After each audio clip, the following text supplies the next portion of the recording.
and the characteristics of American elections and what makes them unique. You see a bunch of the great bumper stickers from American history here for people running for president. So there are 5 primary characteristics of American elections that we want to take a look at. The first is that most U.S. elections are winner-take-all. The second is that elections in the United States tend to be candidate-centered. We hold elections continuously in the United States, and that also results in the idea of constant campaigning.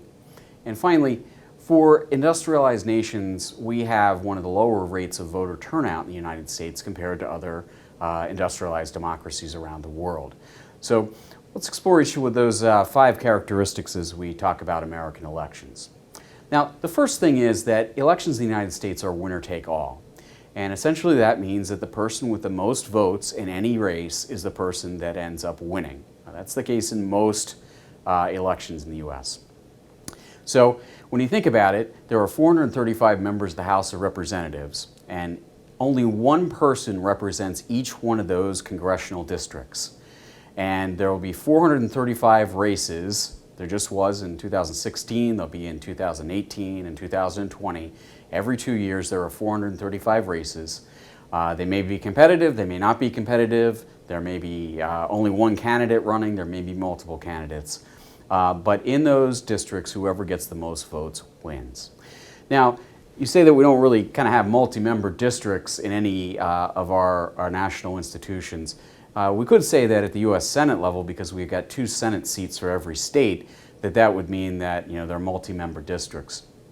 It's not really true because each one of our senators runs only against another person and not against each other. So, for example, in 2016, we had Senator Toomey ran for election, and he won, and then we'll have Senator Casey up for election in a separate year, so they don't actually run against each other. So when we talk about a winner-take-all, basically the person with the most votes wins the seats in Congress.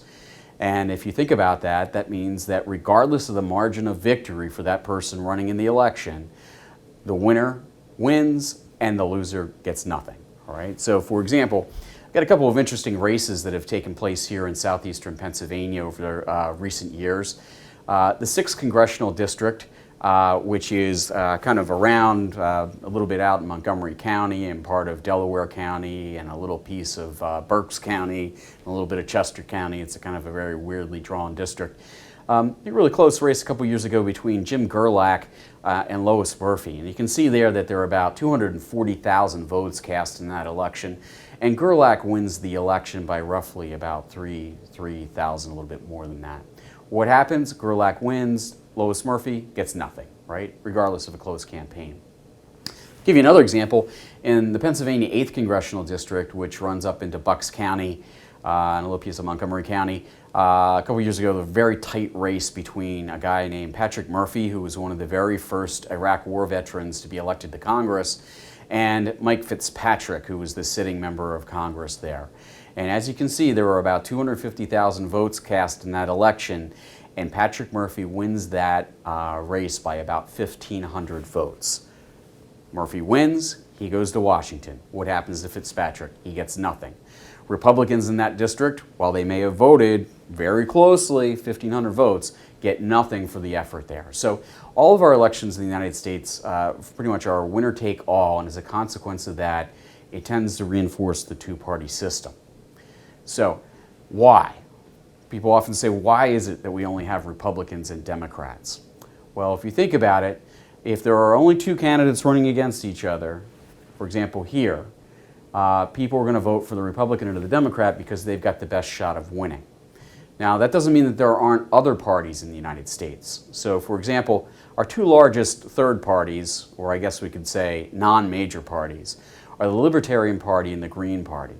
Libertarians generally stand for less government intrusion in people's lives, minimal things like defense, and that's about it.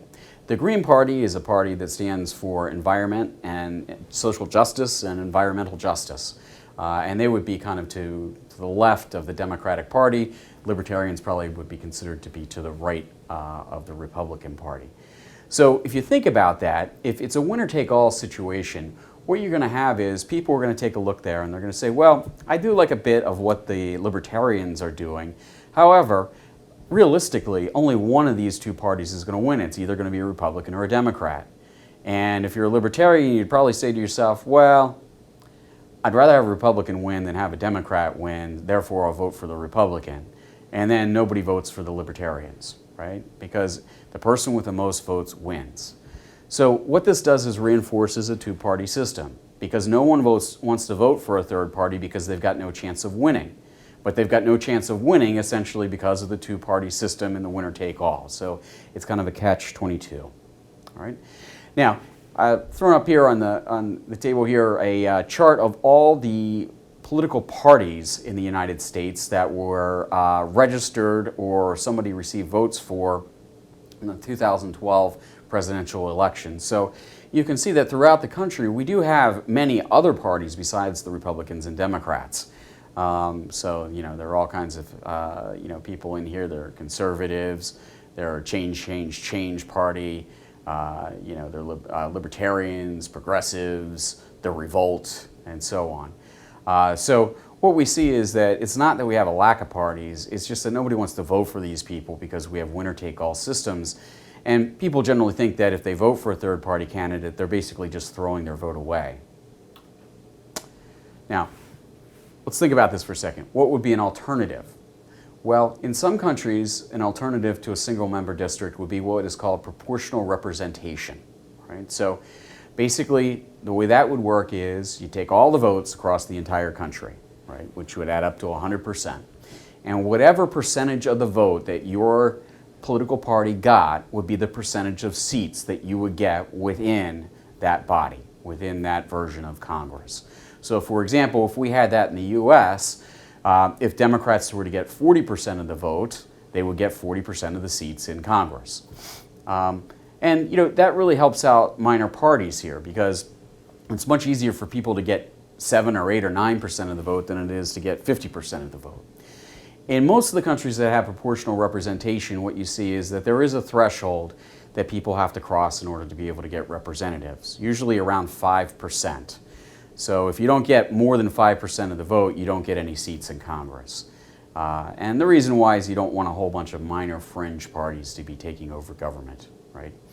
But again, in a proportional representation system, you would end up having third parties get some seats because it's not winner take all, right?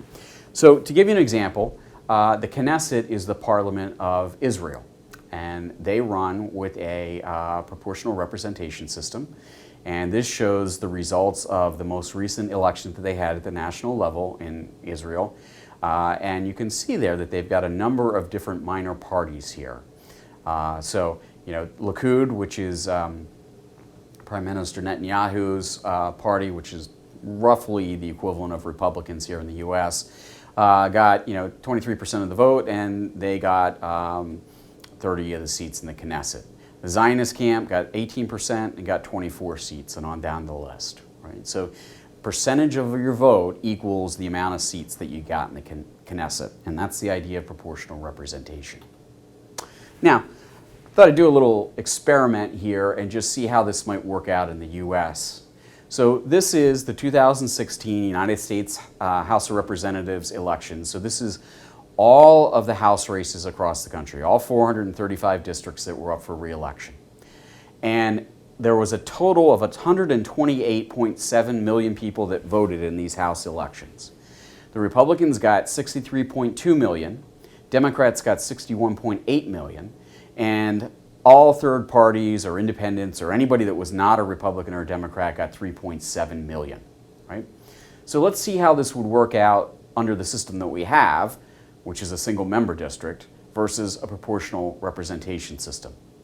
So, under the system that we have, out of the 435 seats, Republicans won 241 of those, Democrats won 194, and third parties or non-Republicans or Democrats won a grand total of 0, right?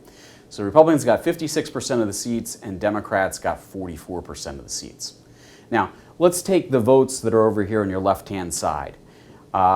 If we take that 63.2 million for Republicans and divide it into 128.7 28.7 million overall, we'd see that that means that the Republicans got 49.1% of all the votes. 49.1% of the seats in Congress amounts to 214 seats in the House of Representatives. Democrats got 48% of all the votes, and that translates to 208 seats. Right? So what you see is the difference, just before we even talk about third parties, is if we took the proportion of the vote nationwide and applied it to the way that we allocate seats in the House of Representatives, you'd end up with more Democrats than we did under the single-member district system. Now, what's interesting here is take a look at the last part here. Basically, all non-Republicans and all non-Democrats totaled about 3% of the total vote, which would be the equivalent of 13 seats in the United States House of Representatives. Now, as you can see, under the single-member district system, there are 0 seats allocated to anybody who's not a Republican or Democrat.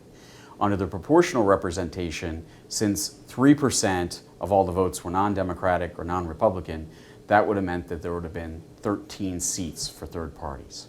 Now, obviously, nobody knew that we would have a proportional representation system, but you can see here that if we did have a PR system, it would allow for other parties to be represented in Congress. So the system that we have right now benefits the Republicans and the Democrats, and that's why we only have 2 political parties. One of the reasons. Now, that's not to say that Americans wouldn't like a third party, right? So here's some data from Gallup polls over recent years into 2016. Views on the need for a third party, and if you take a look at 2016, 57% of people say that a third party is needed in the United States. So that's important. And support for a third party among people that are politically affiliated. What's interesting here is that you can see even Republicans and Democrats, about half of them would say that they think a third party is necessary, and not surprisingly, people that are politically independent, those people that don't like Republicans or Democrats, think about 3/4 of them think that we need to have a third party.